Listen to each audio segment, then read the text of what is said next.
إن يوم الفصل ميقاتهم أجمعين.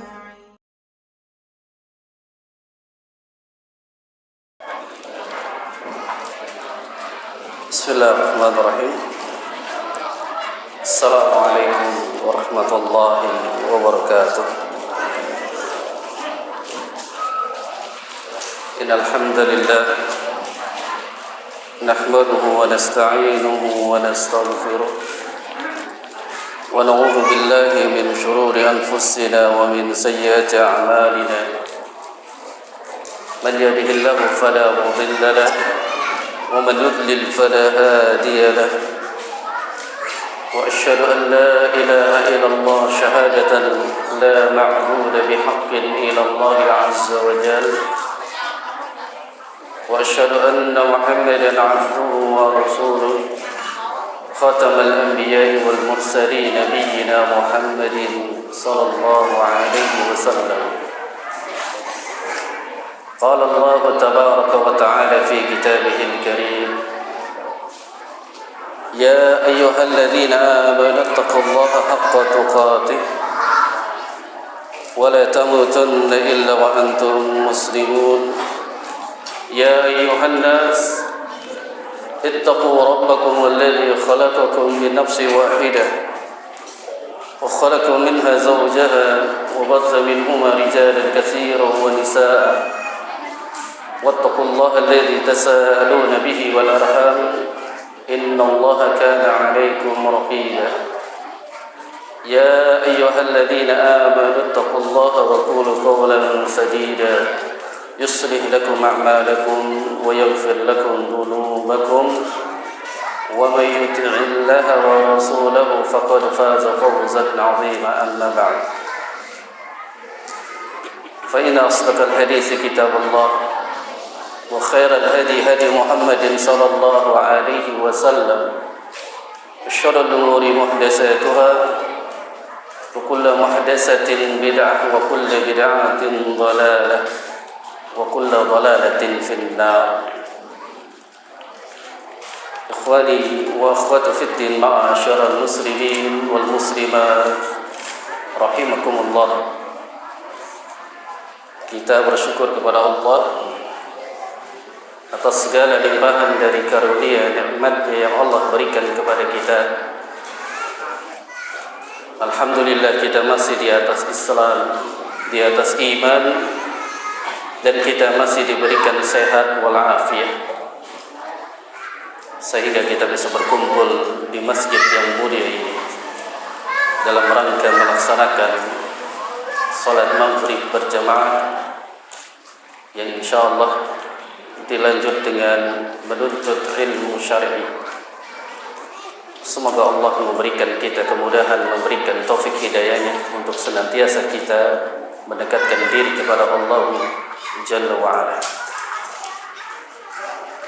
Yang kedua, kita kirimkan salam dan salawat kepada baginda Nabi Muhammad sallallahu alaihi wasallam beserta keluarga dan para sahabatnya, dan kepada umatnya yang senantiasa istiqamah di dalam menjalankan dan menegakkan sunnahnya sampai hari kiamat kelak.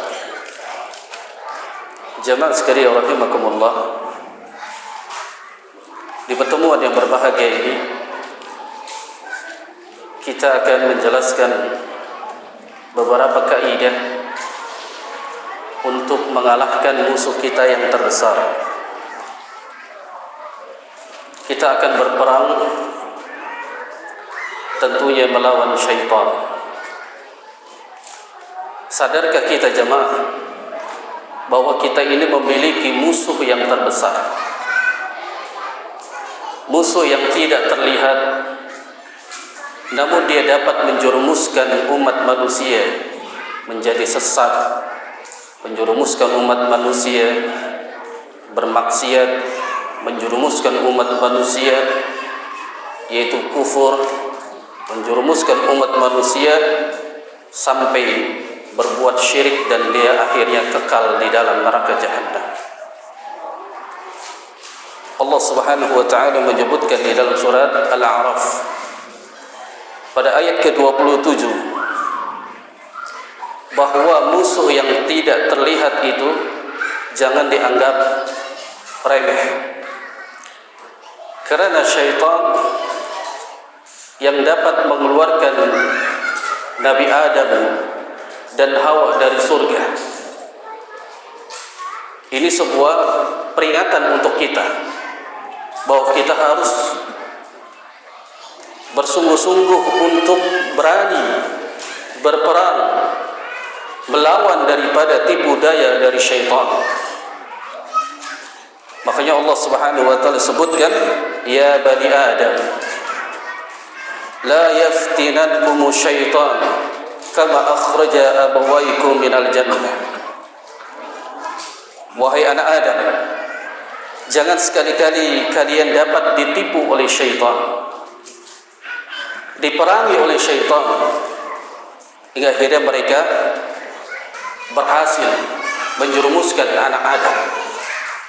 Bahkan Nabi Adam ini bisa dikeluarkan dari surga dengan Hawa karena dengan tipu daya syaitan.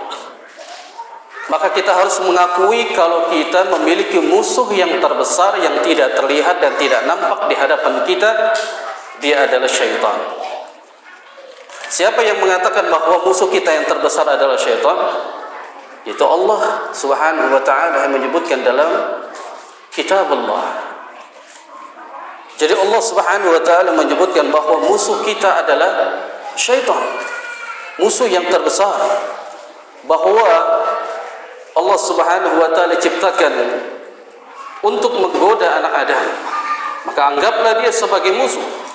Maka Allah Subhanahu wa taala sebutkan dalam surat Fatir pada ayat ke-6, inna syaitan lakum aduwwun fattakhiduhu aduwwan. Sesungguhnya syaitan itu adalah musuh yang nyata bagimu, maka jadikan dia sebagai musuhmu. Innama yad'una hisbahu liyakunu min ashabis sa'ir. Tidak lain, syaitan ini dengan kelompoknya, golongan dari syaitan ini, mereka ini mengajak kepada umat manusia agar kembali menemani tempatnya, yaitu di neraka jahanam. Maka ketika menjelaskan ayat ini,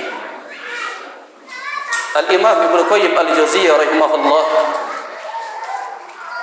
menjelaskan bahwa perintah Allah menjadikan syaitan itu sebagai musuh yang nyata bagi umat manusia, terkhusus buat kita orang-orang yang beriman.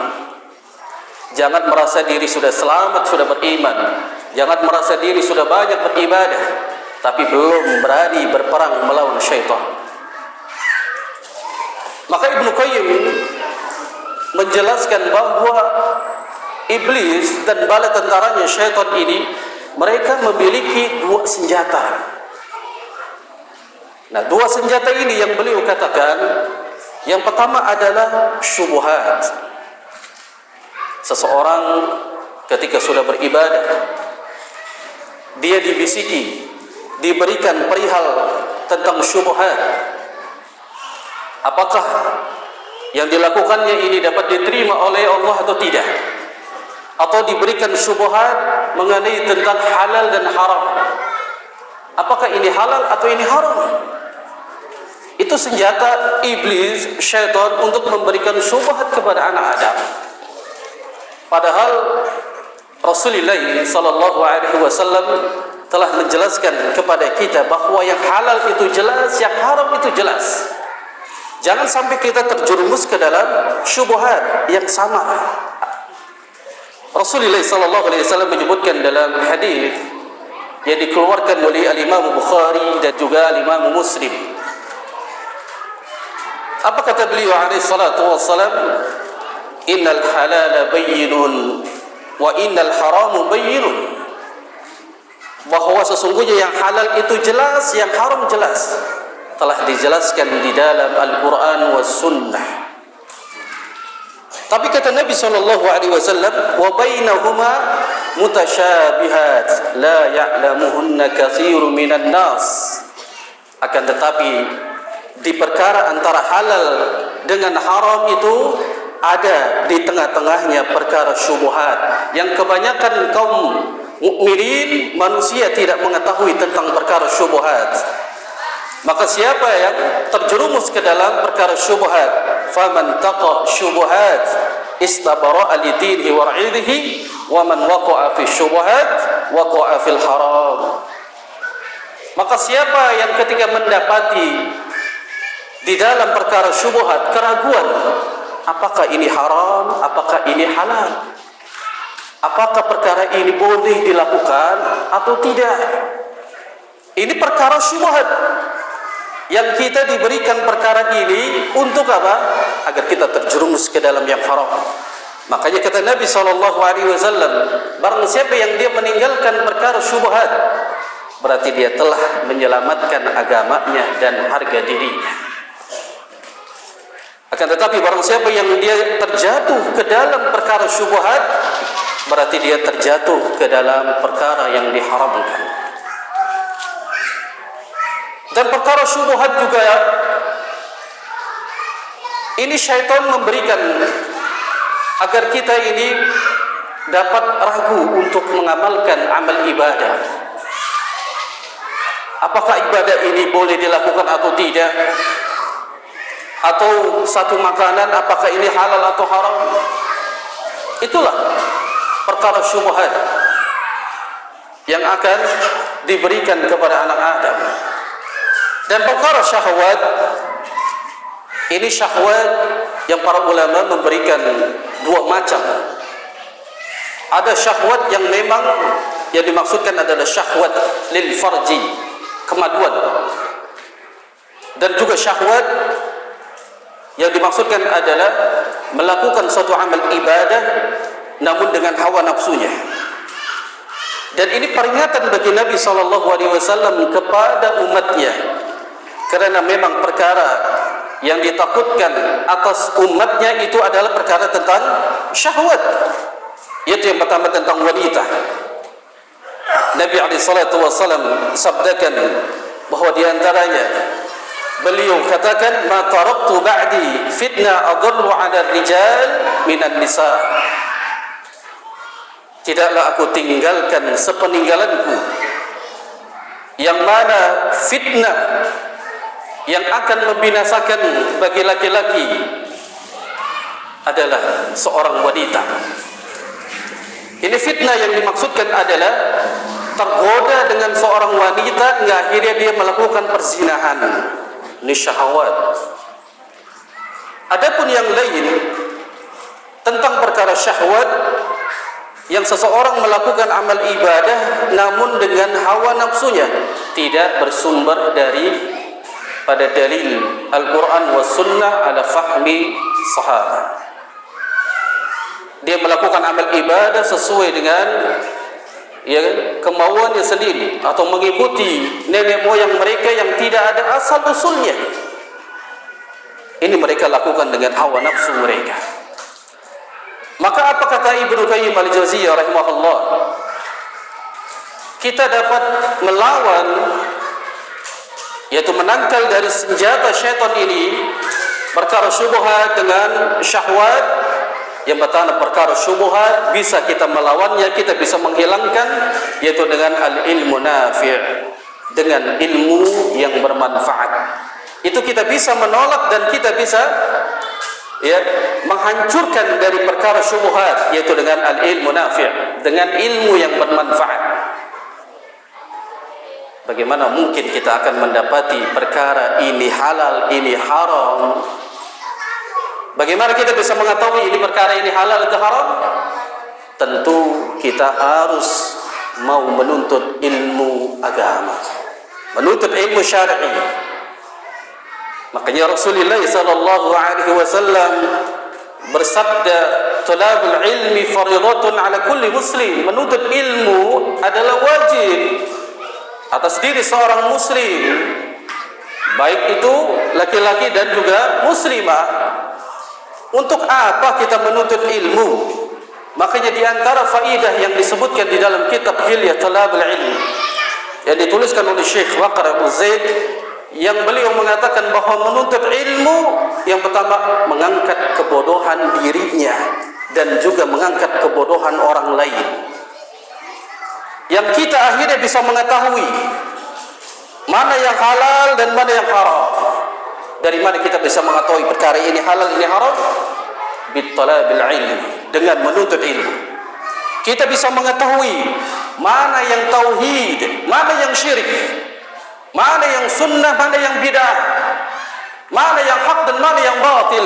Semua dikatakan oleh beliau itu bisa diketahui dengan menuntut ilmu. Ilmu yang dimaksudkan adalah al-ilmu nafi', ilmu yang bermanfaat, yang para ulama mengatakan yang bersumber dari kitab Allah wa sunnah ala fahmi sahabat. Dan kita bisa menangkal itu. Syaitan memiliki senjata dan kita pun harus melawannya. Maka jangan malas untuk duduk di majelis ilmu.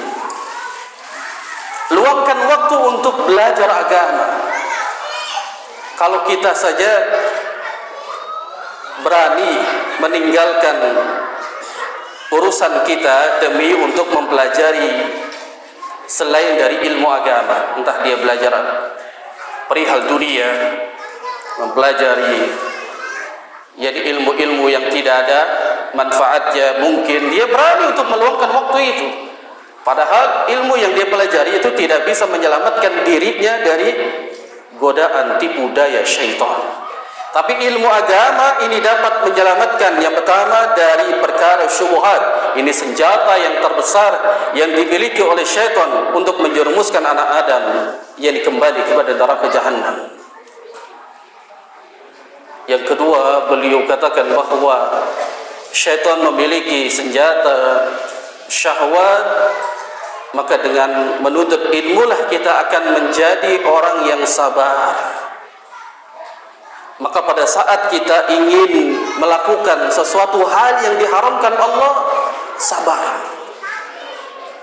Ketika kita melihat sesuatu yang dapat menggoda iman kita, maka kita tahu itu adalah haram, maka sabar. Maka ini yang disebut kata beliau, yang nanti pada saat dia menuntut ilmu, lalu dia menjadi alim, bisa membedakan mana yang halal, mana yang haram, mana yang sunnah, mana yang bidah, mana tauhid, mana syirik. Lalu ketika dia mendapatkan itu semua, maka dia telah mentazkiyatun nafs, membersihkan jiwanya, hingga akhirnya dia menjadi orang-orang yang sabar. Pada saat ingin melakukan sesuatu yang diinginkan, namun itu dilarang di dalam syariat, maka dia sabar. Maka tidak bisa dia melakukannya dengan hawa nafsunya, dengan syahwatnya. Maka ini akan melahirkan kesabaran, melahirkan yaitu membersihkan jiwa dengan menuntut ilmu. Nah, jamaah sekalian rahimakumullah, ini dua yang disebutkan oleh beliau agar kita bisa melawan, berani langsung untuk melawan syaitan dari perkara yang diberikan oleh umat manusia, perkara syubhat dan perkara syahwat. Kita harus berperang. Maka senjata yang lain agar kita bisa mengalahkan mereka, iblis dan bala tentaranya. Karena jamaah sekalian rahimakumullah, syaitan ini senantiasa mengintai kita terus. Pada saat kita selesai berzikir kepada Allah, dia akan mengintai kapan waktu dia lalai dari mengingat Allah. Maka pada saat itu nanti dia akan masuk dan memberikan syubhat, memberikan syahwat agar kita kembali yang mengikuti jalan syaitan hingga akhirnya kita diterjerumus ke dalam neraka Jahannam. Maka yang harus kita miliki senjata yang pertama adalah beriman dan juga tawakal dan juga mentauhidkan Allah Subhanahu wa taala. Jadi orang yang beriman, orang yang senantiasa bertawakal kepada Allah, maka syaitan tidak ada kekuasaan untuk menggodanya.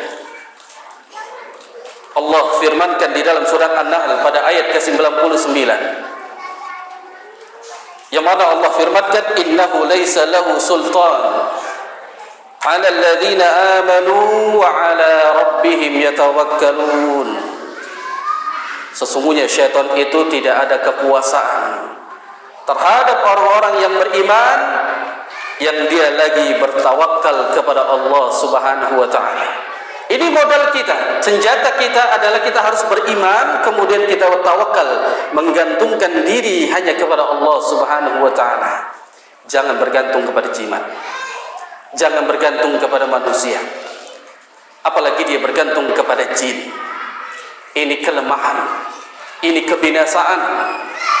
Yang kita diperintahkan untuk bertawakal kepada Allah, menggantungkan diri kita kepada Allah, maka niscaya syaitan tidak ada kekuasaan untuk menggoda kita. Tidak ada kekuasaan. Maka di antaranya Rasul sallallahu alaihi wasallam perintahkan agar kita senantiasa ketika kita keluar dari rumah kita, apa kata Nabi alaihi salatu wasallam? Senantiasa engkau tetap bertawakal kepada Allah. Kenapa demikian? Karena di luar sana ini banyak syaitan yang akan menyesatkan dari umat manusia. Makanya jemaah, apabila kita keluar rumah, baik laki-laki, perempuan, anak-anak, atau siapa saja, yang ketika dia keluar kemudian tidak tawakal dan tidak berlindung kepada Allah, maka syaitan akan mengintai dan akan menjadikan dia bermaksiat kepada Allah.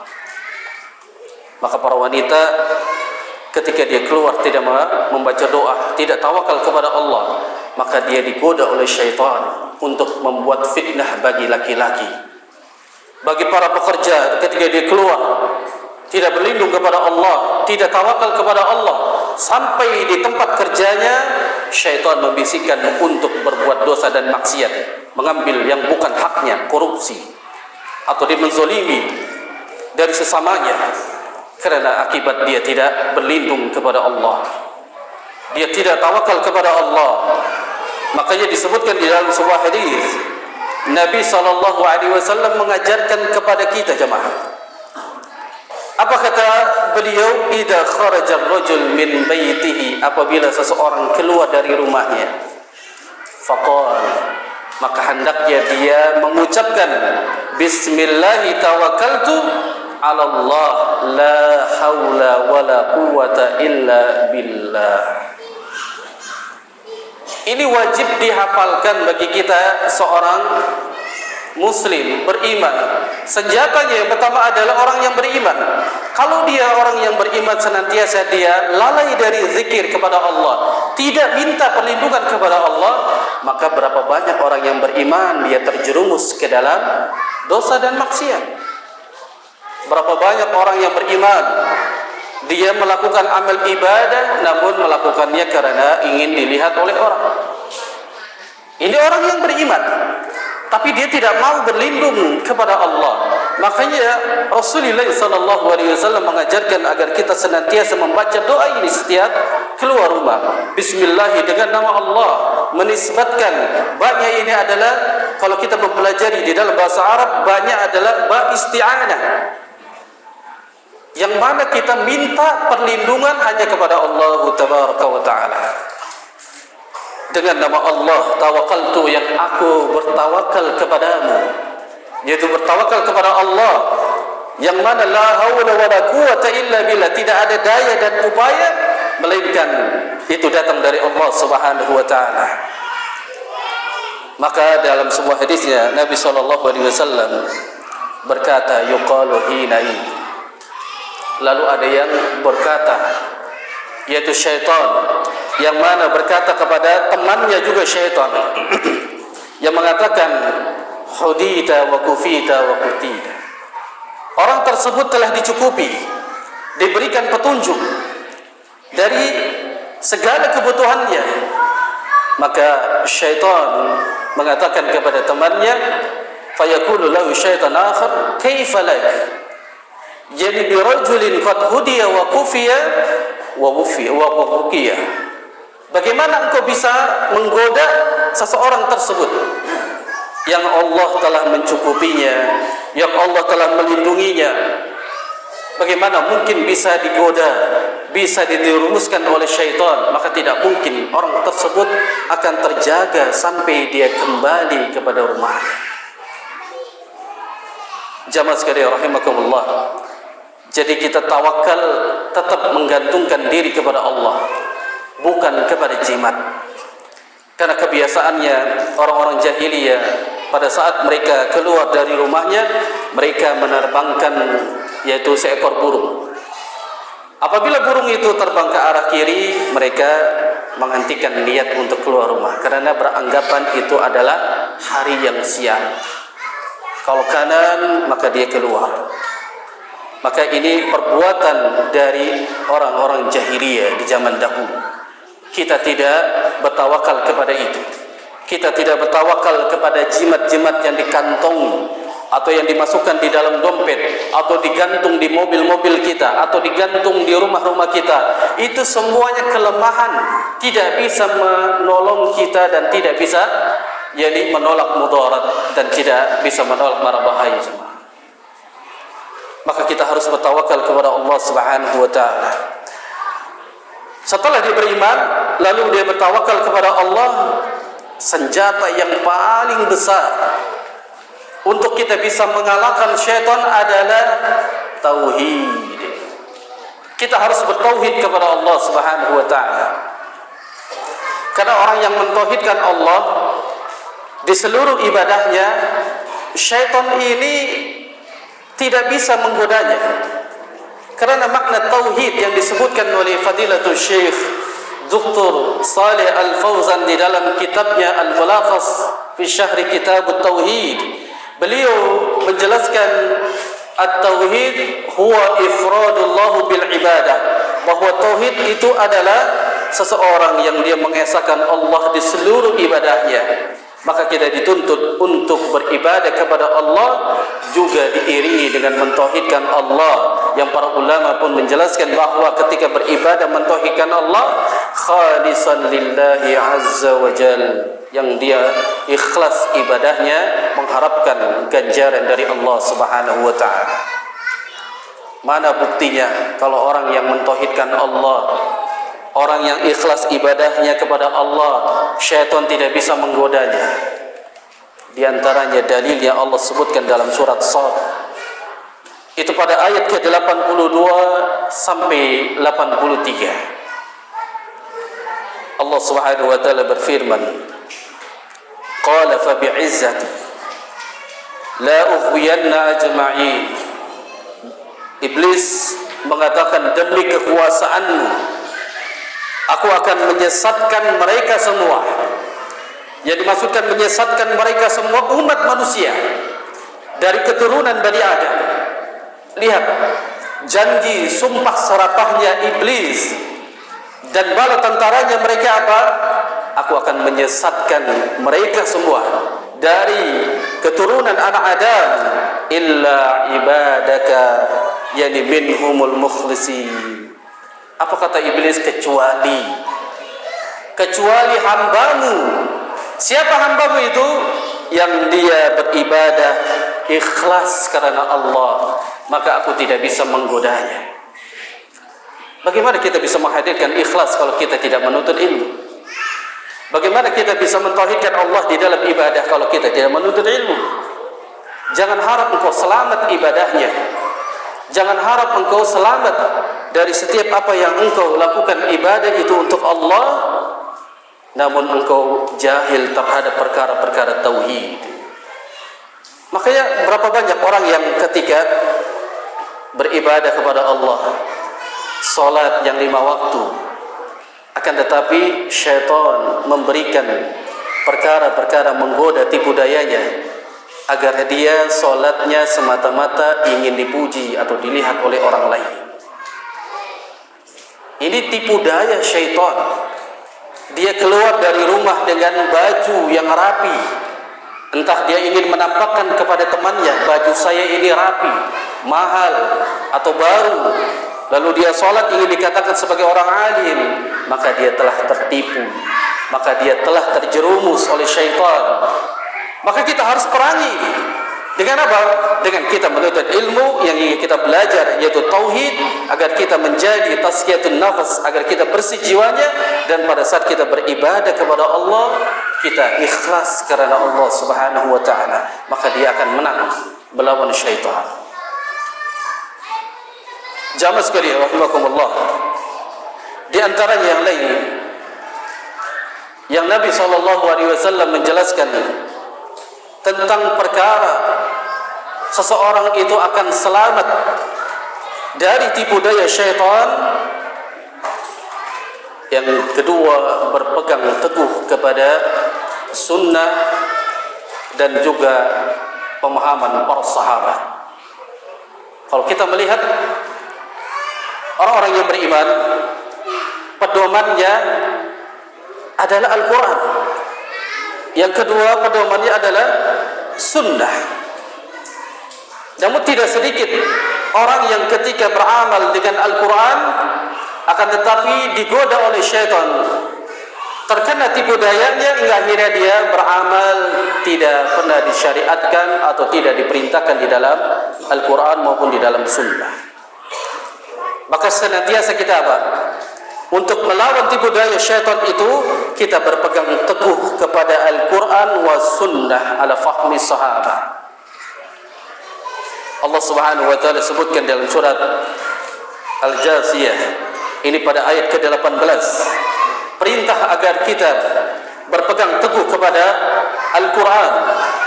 Allah sebutkan summa ja'alnaka 'ala syari'ah min al-amri fattabi'ha wa la tattabi' ahwa alladhi la ya'lamun.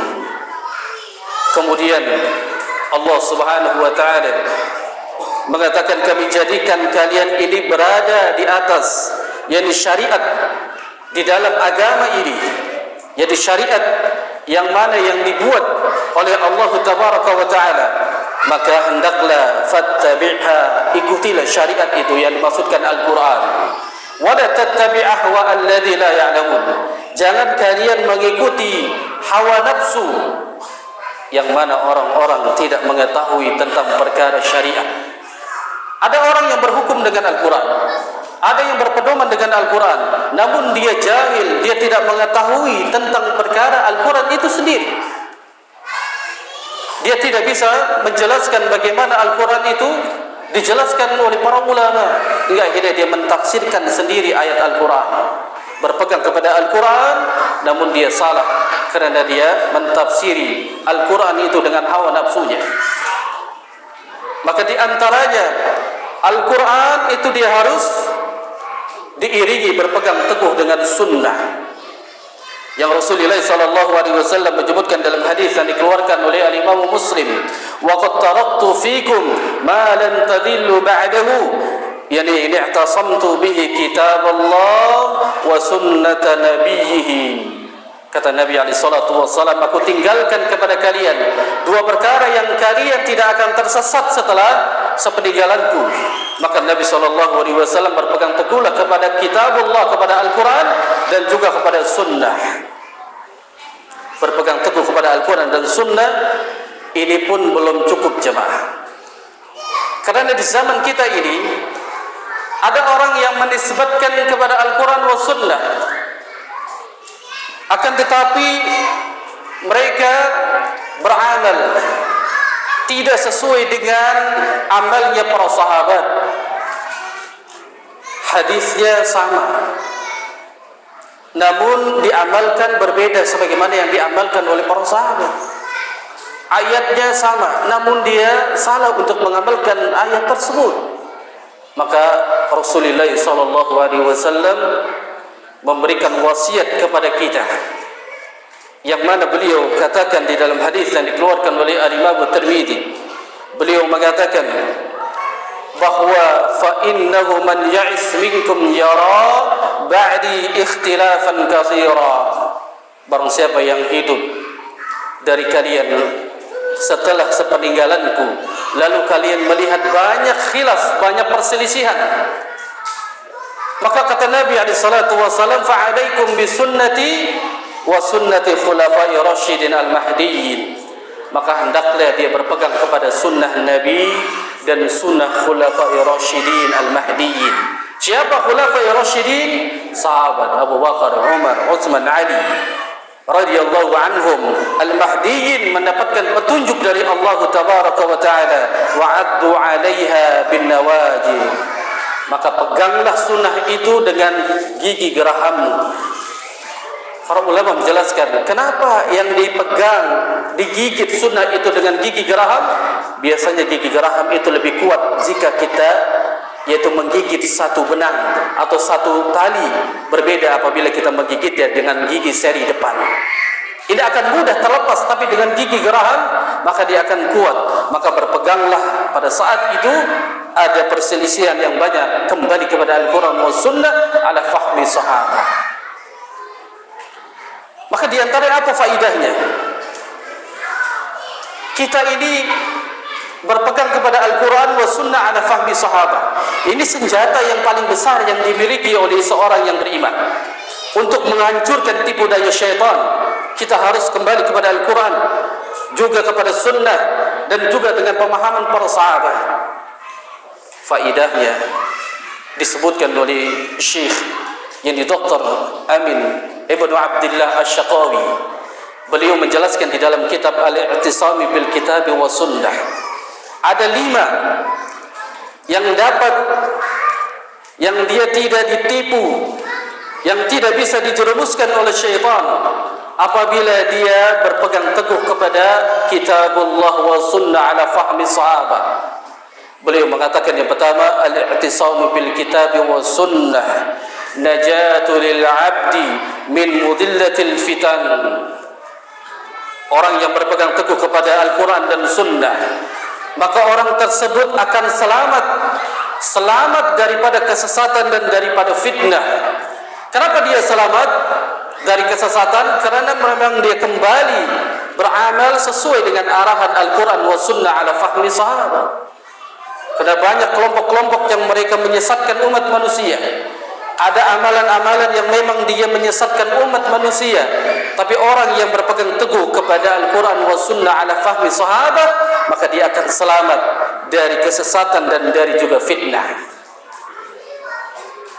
Yang kedua, beliau mengatakan al-i'tisam bil Kitab wa Sunnah ismatun lil 'abdi min al-wuqu'i fi syahawat wal muharramat. Apabila seseorang berpegang teguh kepada Al-Quran dan Sunnah, maka hamba tersebut, orang tersebut, dia akan selamat dari yang namanya perkara syubhat, yakni namanya yang diharamkan Allah, dari perkara yang diharamkan Allah tentang perkara syahwat. Maka dia akan selamat jemaah. Ketika ada perselisihan, maka dikembalikan kepada Al-Quran wa Sunnah ala fahmi sahabat. Ketika dia dihadapkan tentang masalah-masalah ini halal ini haram, maka dia berpegang ini kepada Al-Quran wa Sunnah ala fahmi sahabat, maka dia akan selamat dari perkara syubhat, dari perkara yang menjerumuskan kepada yang haram. Ini faidah yang dia dapatkan. Maka niscaya dia akan menjadi orang yang cerdas, bisa mengetahui mana yang halal dan mana yang haram, karena dia beramal, melakukan ibadah berdasarkan dengan dalil dari Al-Quran wa Sunnah ala fahmi sahabat. Yang ketiga jamaah sekalian, faidah dan manfaat kita berpegang teguh kepada Al-Quran dan Sunnah, yang beliau katakan al-i'tisamu bil Kitab wa Sunnah yakshibu hila syaitan wa mudakhalu. Orang yang berpegang teguh kepada Al-Quran dan Sunnah, maka dia akan mengetahui tabir, membuka semua dari keburukan, dari tipu daya syaitan. Kenapa dia bisa mengetahui itu? Karena semuanya termaktub di dalam Al-Quran dan Sunnah. Kalau dia tidak berpegang kepada Al-Quran dan Sunnah, maka niscaya dia akan terjerumus ke dalam perkara-perkara yang diharamkan Allah. Niscaya dia akan berbuat maksiat karena mereka jauh dari Al-Quran wa Sunnah.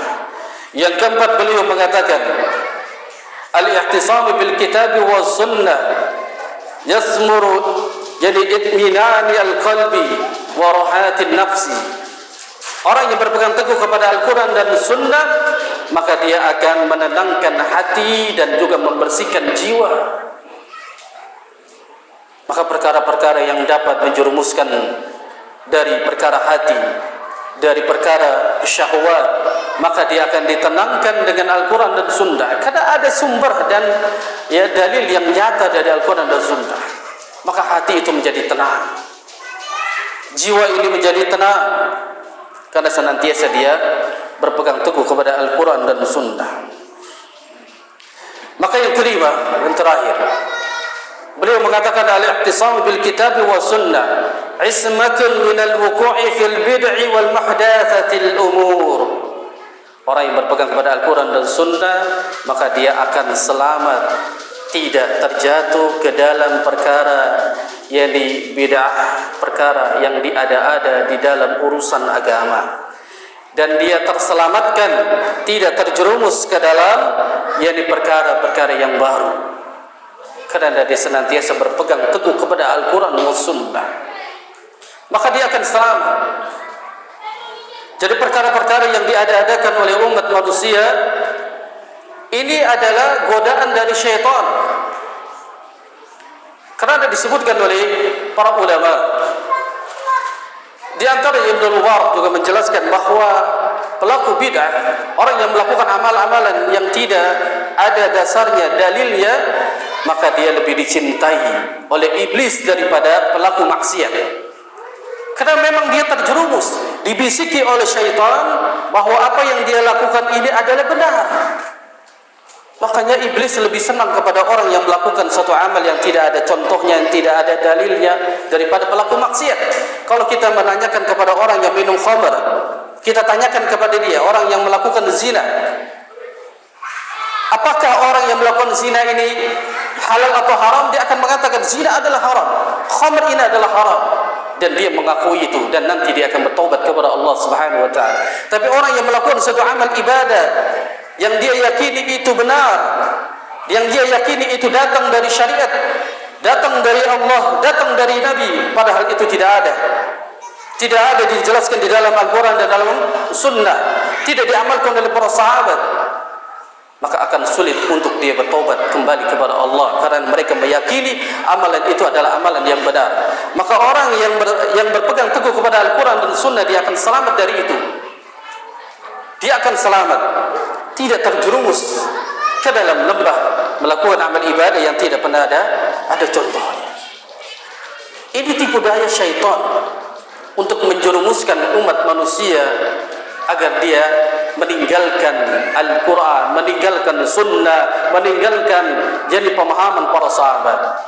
Oleh karena itu jamaah sekalian rahimakumullah, jalan keselamatan, jalan kebahagiaan, agar kita bisa menaklukkan, mengalahkan musuh kita yaitu syaitan, di antaranya kita berpegang teguh kepada Al-Quran wa Sunnah al-fahmi sahabat.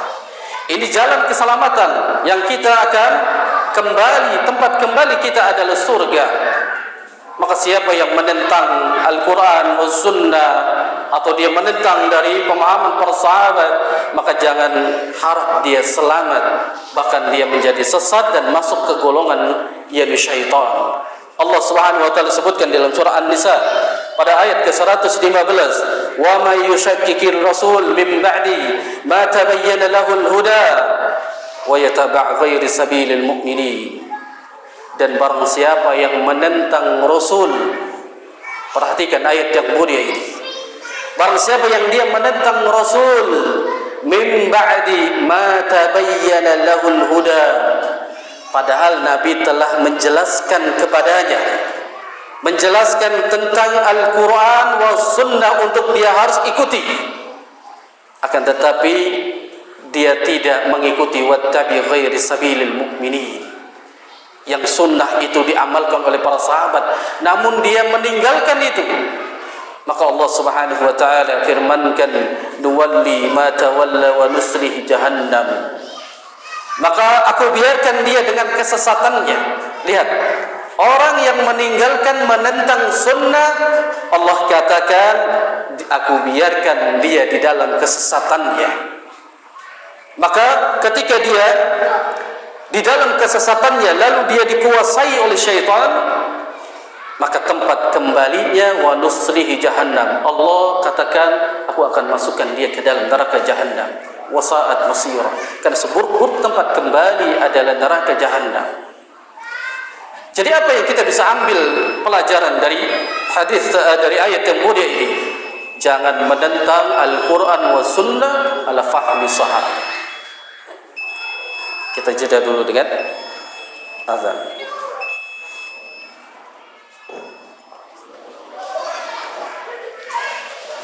Baik, ikhwani fi din, jazakumullah. Masih banyak senjata-senjata kita untuk menaklukkan dan mengalahkan syaitan. Namun kita beri kesempatan kepada jamaah untuk bersoal jawab. Kami persilakan bagi yang ingin bertanya.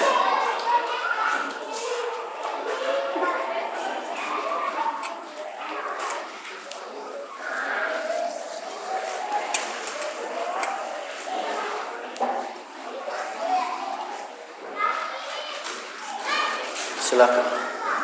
Mau secara langsung atau ditulis? Assalamualaikum. Bagaimana hukumnya kalau misalkan imam melakukan kesalahan tetapi tidak melakukan sujud sahwi? Baik. Bagaimana hukumnya bagi imam salat melakukan kesalahan atau mungkin meninggalkan rukun dari salat lalu dia tidak sujud syahwi? Bagaimana hukumnya kita yang bermakmum di belakangnya? Maka di sini para ulama mengatakan berdasarkan hadis bahwa imam itu diikuti. Kata Rasul sallallahu alaihi wasallam, "Ju'ilal imam liyu'tamma bih." Bahwa imam itu dijadikan yaitu untuk diikuti. Apabila imam itu bertakbir, maka kita bertakbir. Tidak boleh mendahului imam. Namun ini perkara-perkara yang apabila imam itu salah di dalam salatnya, maka para ulama sebagian ketika selesai kita sujud syahwi. Ketika sudah selesai imam dia salam, maka kita mengetahui itu salah, maka sujud syahwi. Yang kedua, tetap dia mengikuti imam. Tetap dia mengikuti imam. Yang bertanggung jawab di dalam masalah ini adalah seorang imam. Karena imam itu dijadikan dia akan bertanggung jawab atas apa yang dipimpinnya nanti di hadapan Allah Subhanahu wa taala. Ada dua pendapat di kalangan para ulama. Wallahu a'lam bissawab. Oke.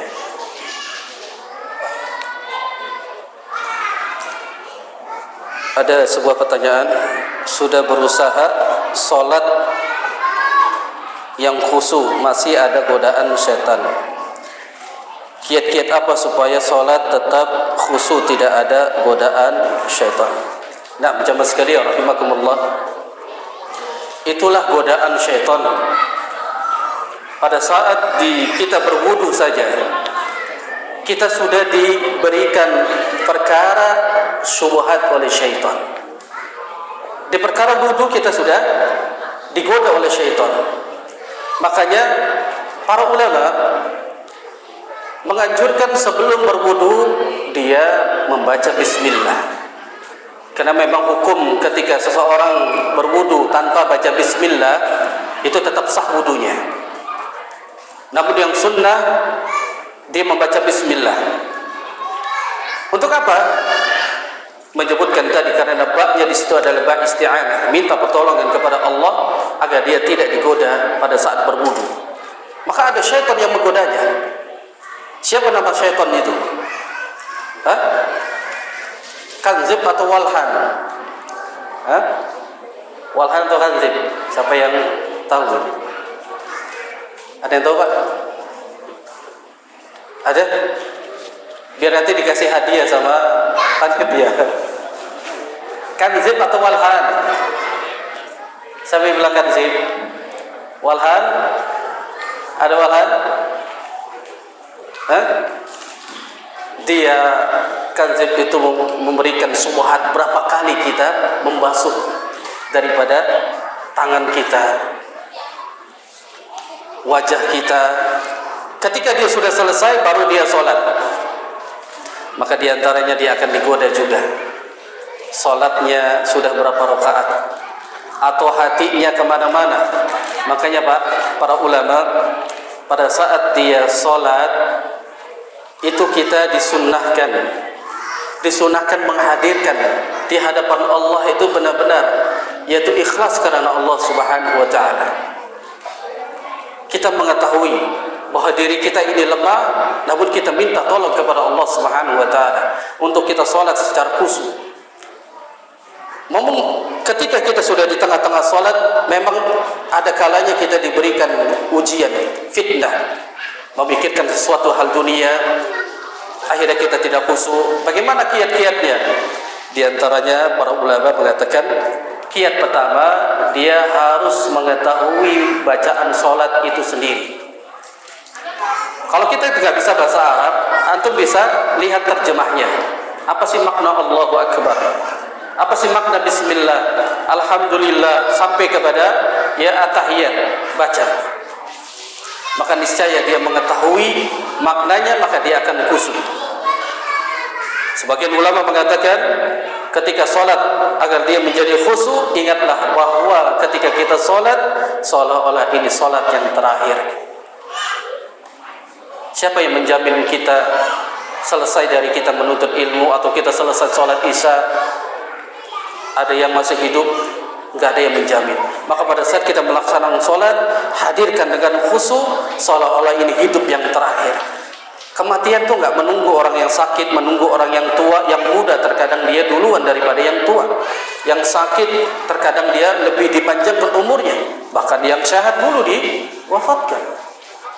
Maka hadirkan seperti itu.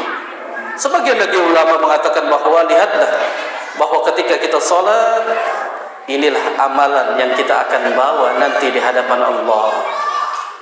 Maka ketika dia sholat, maka dia akan hadirkan kekhusyuan itu. Kemudian yang keempat, dia harus berdoa kepada Allah dengan banyak berdoa agar senantiasa beribadah kepada Allah dengan baik. Doa yang harus dia baca adalah Allahumma a'inni ala dzikrika wa syukr wa husni ibadatik. Allahumma a'inni, ya Allah tolonglah aku. Agar apa? Agar senantiasa yaitu bersyukur kepada-Mu. Allahumma a'inni ala dzikrika, untuk senantiasa mengingat-Mu, dan juga senantiasa apa? Wa husni ibadatik, agar senantiasa beribadah dengan baik kepada-Mu. Ini pertolongan Allah Subhanahu wa Ta'ala agar kita dalam keadaan khusyuk salat kita. Wallahu a'lam bishawab. Bismillah, afwan Ustaz. Ada dalilnya kah tentang haram merokok? Kalau mau cari di dalam Al-Quran dan Sunnah, dalilnya Rasulullah melarang jangan engkau merokok, nggak ada. Sampai kapanpun juga nggak ada. Jangan dikasih syubhat. Kalau memang rokok itu haram, mana? Tunjukkan dalilnya di Al-Quran. Tunjukkan hadisnya mana? Sampai kapanpun tidak akan pernah kita ketemu dalil mengharamkan merokok. Nggak ada. Namun dari sinilah kita bermain, mempelajari kaidah-kaidah di dalam ilmu syariat.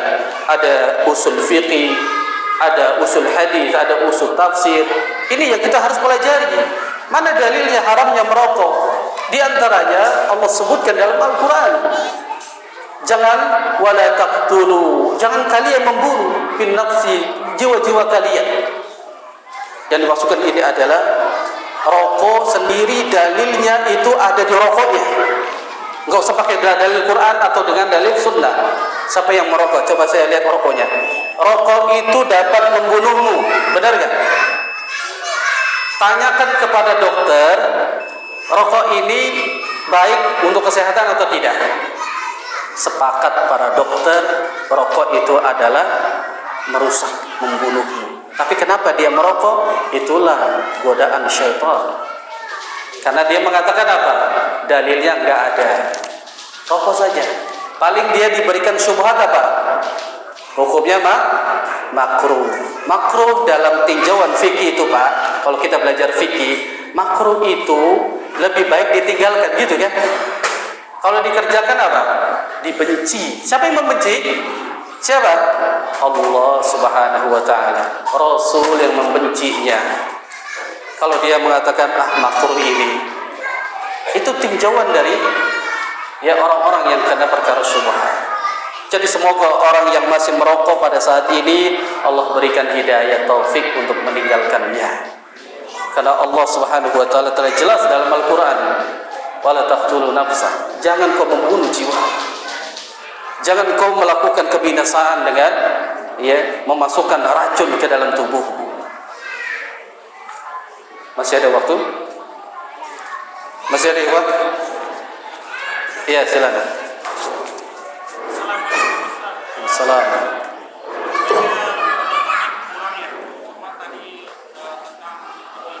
Ya. Kita ketahui ya, sebenarnya dalam pendidikan kita gitu. Tadi orang tua pengen menyekolahkan anaknya di sekolah yang salah lah. Nah. Cuman materi gitu kan. Akhirnya kita merujuk sekolah yang umum atau mungkin yang bahasanya UNES gitu. Nah itu bagaimana bisa solusinya gitu. Terkadang kita pengen menunggu atau yang kemampuan kita yang begini gitu. Ini sekian kalinya ada ikhwah yang menyayangkan begini, dalam artian orang-orang yang ekonominya menengah dan ke bawah sampai ke bawah, ini dia mau menyolokkan sekolah kepada yang sunnah namun tidak mampu dengan biaya. Karena sekolah sunnah itu mahal sekali.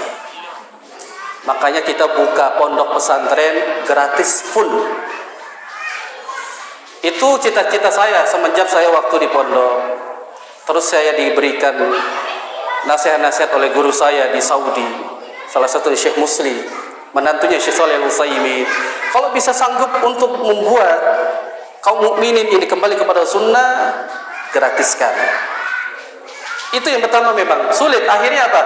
Anak-anak kita nggak bisa masuk sekolah yang sunnah karena terlalu mahal. Akhirnya dia masuk ke sekolah umum. Dan di situ di dalamnya banyak syubhat. Lalu bagaimana sikap kita seorang ayah? Maka seorang ayah yang pertama, dia wajib untuk menuntut ilmu syar'i dulu. Maka ketika anak di sekolah kemudian sampai ke rumah, kita ajarkan sesuai dengan sunnah. Biasanya kalau di sekolah diajarkan begini cara berdoa yang tidak sesuai dengan sunnah, lalu kita ajarkan sesuai dengan sunnah. Maka yang pertama kali kitanya harus belajar ilmu. Maka ingatlah di dalam surah At-Tahrim, Allah Subhanahu wa taala menyebutkan, ya ayyuhalladzina amanu qu anfusakum wa ahlikum nar. Allah katakan apa? Wahai orang yang beriman, jagalah dirimu. Dirimu itu siapa? Pemimpin kita laki-laki. Jaga dirimu dari api neraka dan keluargamu juga. Maka ketika pada saat anak-anak kita pulang dari sekolah yang notabene secara umum banyak amalan-amalan yang tidak sesuai, bahkan ada yang menyimpang, yang mempercayai yaitu kisah-kisah khurafat di dalam sekolah, maka kita ajarkan di rumah, kita tarbiyah, kita tasfiyah anak-anak kita di rumah. Ini pelajaran sekolah boleh dilakukan di sekolah, tapi kalau di rumah, di masjid, sesuai dengan apa yang kita ajarkan, maka niscaya dia akan terselamatkan dari syubhat. Maka doakan jemaah, semoga Anda dapat tempat atau lahan, Anda ingin membuka sekolah yang gratis. Itu tujuan Anda. Tujuan sebenarnya. Maka tempat kita ini terbatas, kita masih sewa.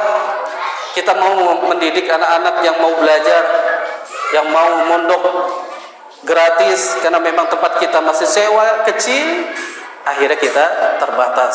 Kalau kita punya lahan, kita tempat, kita akan gratiskan bagi orang-orang yang menengah ke bawah yang tidak mampu sekolah. Karena kita pun punya perjanjian. Saya belajar di Saudi, itu perjanjiannya apa Pak? Mohon maaf kalau di sini ada yang Libya, Madinah, perjanjiannya apa? Kita sekolah di situ. Kita kan gratis, bahkan dapat apa? Dapat mukafah. Pada saat kita selesai belajar, pulang ke daerahnya dan dakwakan mereka. Kita ini cari ilmu gratis, bahkan dikasih kita biayanya untuk kehidupan kita. Namun pada saat kita membuka sekolah-sekolah terlalu mahal, akhirnya orang-orang yang menengah ke bawah tidak sanggup itu. Kalau mau membuka paling sesuai dengan budget mereka, bisa membayar tapi sesuai dengan kemampuannya, maka insya Allah Allah berikan berkah di dalam pendidikannya. Itu yang harus dilakukan. Dia harus juga belajar menuntut ilmu hingga akhirnya dia bisa mengetahui anak ini salah atau tidak. Dengan apa? Dengan kita juga menuntut ilmu. Maka niscaya kita akan selamat dari perkara syubhat dari anak-anak kita, istri kita, dan juga dari keluarga kita yang lain. Wallahu a'lam bishawab. Mungkin ini saja yang kita bahas pada pertemuan kali ini. Kita akhiri dengan doa kafaratul majlis. Subhanallahi bihamdik, asyhadu an la ilaha illa anta, astaghfiruka wa atubu ilaik. Wassalamualaikum warahmatullahi wabarakatuh.